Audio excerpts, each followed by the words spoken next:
Christian H. Hansen, har du tid til nogle hurtige spørgsmål? Hej da.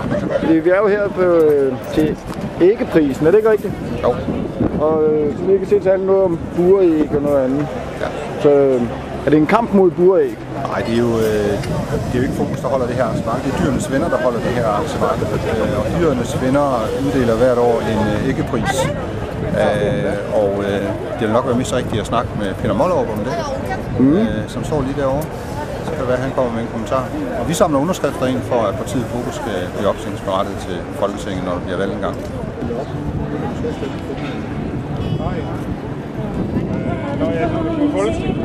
Jeg kan tage 19.957.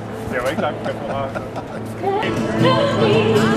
Ja, Christian H. Hansen, vi står over for to store kriser. En finanskrise og også en klimakrise, kan man sige. Hvor vi har haft klimatopmøde i Danmark, som ligesom for at slå fast, at der er altså en klimakrise. Og finanskrisen er vel ikke nogen, der er i tvivl om længere, at den er her.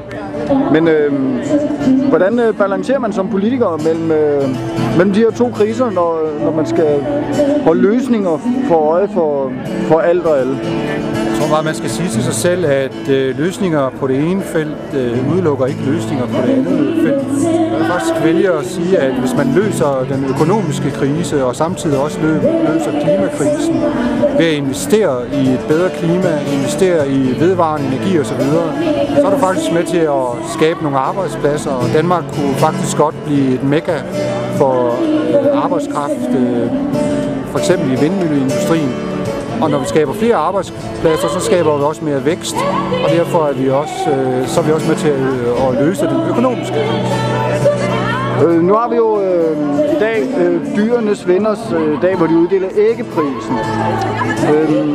Hvordan kan bedre dyrevelfærd være med til at løfte os ud af økonomisk krise og ud af klimakrisen?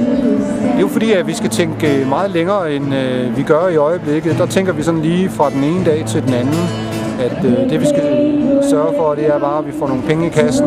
Og det er selvfølgelig også rigtigt. Og hvis man tænker langsigtet, så betyder bedre dyrevelfærd.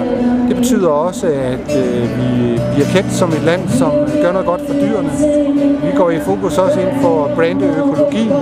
Hvis vi brander økologien, brander vores klima, så tror vi på, at på længere sigt kan det være med til at skabe, at folk får interesse for Danmark.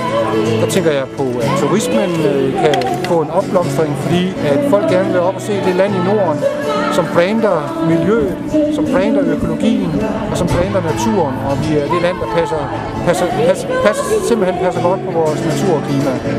Og hvilken retning går vi lige nu i forhold til dyrevelfærd og miljø? Altså nu kan vi jo høre her, at EU for eksempel har lavet forbud mod burhøns, altså hvor de skal have en opgradering i burene.